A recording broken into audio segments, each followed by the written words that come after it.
ginagawa ko dati bago ako mag-B-Mobile, nagtitinda ako ng asin sa palengke, nagkakatay ako sa gabi ng baboy, as matador. Then pagka may mga opportunities na may magpapagawa ng bahay, nagko-construction ako para maibsan ko yung pangangailangan. Lalo na may 3 akong anak. Hindi ganun kadali ang kumita ng pera sa Pilipinas. Nung napunta ako sa Qatar, ni-repair ako ng mother ko doon sa kakilala niya. So doon, ang unang 2 taon ko, taga-timpla ako ng kape. Pagkatapos ko ng trabaho, nagko-computer ako. Gusto kong makausap yung pamilya ko na nasa Pilipinas. So nung nakita ko ng amo ko na may potential ako, doon niya ako pinag-aral. Hanggang sa makakapag-aral ako ng pagiging secretary. So ako ang naging personal secretary niya. Nalaman ko ang B-Mobile nung nakita ko yung link sa YouTube. Naghahanap ako ng extra income talaga. So tinry ko lang, kinilik ko lang yung link na yon. Nakita ko yung high friend video. So doon, nakita ko na kikita talaga ako sa business ng B-Mobile. So nung nagtatrabaho ako as secretary, nakakita ko ng chance na gawin ng B-Mobile. So imbis na sa Facebook, nagpo-posting ako ng ito ang kinain ko sa umaga, ito kinain ko sa gabi, ito yung pinuntahan namin nung araw na yon, pinalitan ko ng business, yung B-Mobile. In-endorse ko siya, inaral ko siya. So maganda naman yung naging kinalabasan sa akin. Kahit na galing ako sa trabaho, tuloy-tuloy pa rin yung paliwanag ko kahit madaling araw. Number 1 na kalaban is yung puyat. Pero binaliwala ko yon kasi nga nalilibang ako sa ginagawa ko. Target ko talaga mawala yung homesick ko dahil gusto ko na umuwi. Gusto kong makasama yung pamilya ko. Sa una, nahihirapan ako kasi wala namang trabahong madali.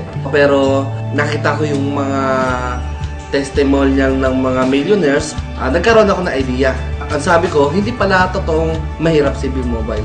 Madali lang siyang gawin. Basta pag kinopya mo yung mentors mo, dumadali yung trabaho. Ito yung tinatawag ng copy business. Nung unang earnings ko, it was December 7, 2012.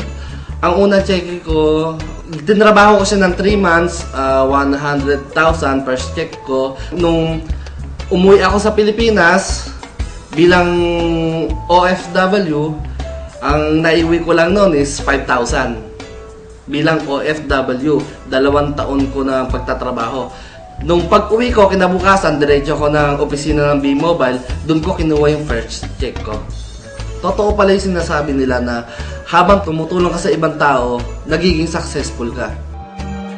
Number 1 na naging rejection sa akin yung mother ko na baka hindi ka kumita. Pero nagdire-diretso pa rin ako. Nagtuloy-tuloy ako. Kasi mahina nga ako sa pag-i-invite. Ang ginawa ko, yung mga nagpo-post lang ako sa mga fan page.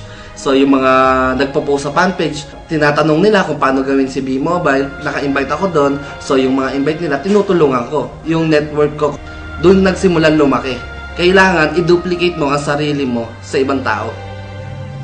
Pag hindi nila alam gawin ng business, kailangan tulungan mo sila para rin sa ikasa-success mo.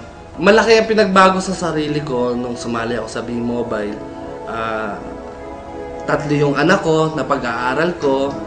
Wala naman ako ibang trabaho. Full-time B-Mobile lang ako. Ang binago niya, nababayaran ko na yung bill ko sa tubig, sa kuryente. Nakabili ako ng motor. Nakabili ako ng owner.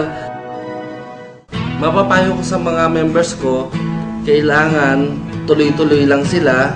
Kung baga, wag silang magkukwit, number 1. Natural sa tao yung panghinaan ng loob. Pero yung magkukwit ka, panghabang buhay mo nang dadalhin yan. Pag ikaw ay sumali sa B-Mobile, ibig sabihin may pangarap ka. Kung ikaw ay walang pangarap, wag mo nang gawin ang business na to. Sa lahat ng gustong sumali, subukan nyo lang, hindi naman masama. Copy business lang, kopyahin nyo lang kung ano yung ginagawa ng upline nyo. Wala namang ibang pupuntahan kundi success pa rin. Sa nag-invite sa akin, kundi dahil sa kanya, hindi ko makikita tong business na to. Maraming salamat sa iyo dahil malaki talaga ang binago ng B-Mobile sa buhay ko.